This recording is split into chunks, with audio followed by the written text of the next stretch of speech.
अरोकेरिया या Christmas tree का पौधा यदि ख़राब हो रहा है या सूख रहा है या ग्रोथ नहीं दिखा रहा है, तो आज के वीडियो में बहुत ही आसान से ट्रिक्स बता रही हूँ। इससे आप अपने एरोकेरिया पर बहुत जल्दी ग्रोथ ले पाएंगे। ये जो पौधा होता है ये ऐसे जगह पर पाया जाता है जहाँ लैंडस्केप के रूप में यूज़ किया जाता है। यानी इसकी जो मिट्टी होती है वो बहुत ज़्यादा, आप कह सकते हैं, वेल ड्रेन होती है, मिट्टी ठहरती नहीं है। ऐसे जगहों पर आपने जंगलों में इसे देखा होगा। इसकी लंबाई जब ज़मीन में लगी होती है तो 200 फीट से भी ऊपर चली जाती है, लेकिन गमले में इसे बहुत आसानी से आप उगा सकते हैं। किसी भी 8 से 10 इंच के कंटेनर में आप इसे वेल ड्रेन सॉइल में लगा लीजिए और ये पौधा बहुत अच्छे से सालों साल आपके यहाँ रहेगा। ये जो पौधा है बहुत ज़्यादा जब सर्दियाँ होती हैं, यानी कि नवंबर के बाद ये डोरमेंसी में चला जाता है। फिर फरवरी के बाद जब हम इसमें खाद दे देते हैं तो सितंबर तक, अक्टूबर तक ये बहुत अच्छी अपनी ग्रोथ दिखाता है।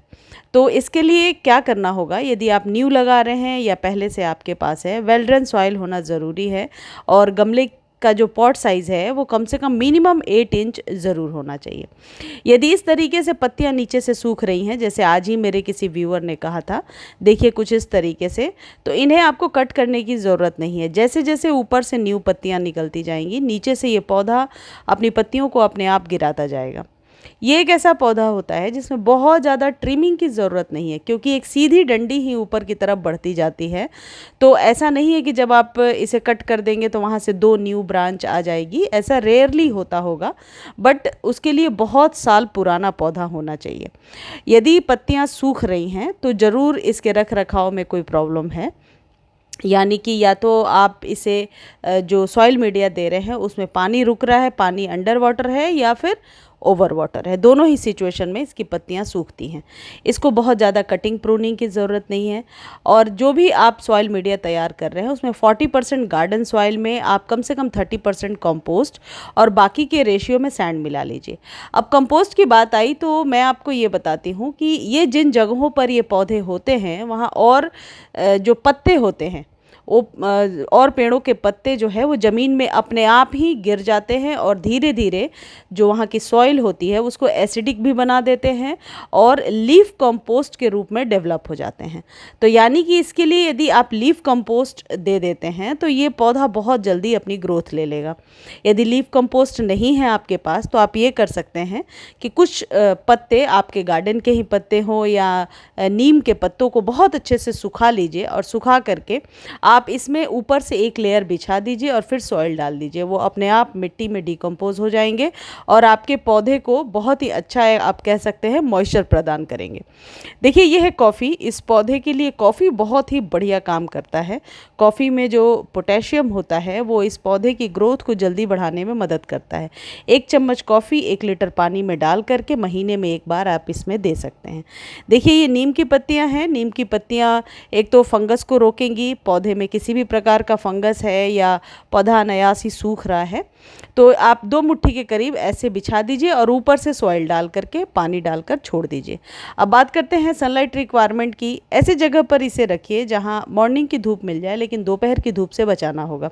यदि सर्दियों में आपने इस पौधे को अंदर रखा है तो ये भी एक वजह हो सकता है कि आपका पौधा सूखने लगे। तो सर्दियों में आप ओपन में रखेंगे, नवंबर से लेकर के फरवरी तक फुल सनलाइट में रख दीजिए। फरवरी के बाद सिर्फ मॉर्निंग की धूप दीजिए और दोपहर के धूप से बचाइए। अब एक प्रॉब्लम इस पौधे में आती है कि यदि आप इसे घुमाते नहीं हैं, रोटेट नहीं करते हैं, तो एक तरफ से ये पौधा झुकने लगता है। तो इसको रोटेट करते रहिए, 10-15 दिनों पर घुमाते रहिए और ज़्यादा लंबा हो गया है तो ऐसे एक स्टिक के सहारे इसे खड़ा कर दीजिए। अदरवाइज़ कई बार ये झुकने भी लगता है। उसके बाद पानी की यदि बात करते हैं तो आप वीक में एक बार पानी दीजिए। बहुत ज़्यादा वाटरिंग से भी इसकी पत्तियां सूखने लगेंगी। गर्मियों में भी आपको 4-5 दिनों पर एक बार ही पानी देना है और पानी देखिए जैसे डालते ही पानी बिल्कुल अच्छे से सूख गया या अंदर चला गया, तो इस तरीके की जब सॉइल होगी तो पानी कभी भी गमले में खड़ा नहीं होगा। यदि पानी गमले में खड़ा होता है तो पौधे पर इसका इफ़ेक्ट अच्छा नहीं देखा जाता है। देखिए मेरे पौधे में पहले ये सूखने लगा था, उसके बाद मैंने यही खाद डालकर ट्रीटमेंट किया और फिर अब अपने आप सूखी हुई जो पत्तियां हैं वो गिर रही हैं और नए पौधे निकल रहे हैं। पत्तियां ज़्यादा टेढ़ी हैं, इसका मतलब है कि पौधे को एक तरफ से आपने रोटेट नहीं किया है। तो रोटेशन का बिल्कुल ध्यान रखिए, घुमाते रहिए इस पौधे को।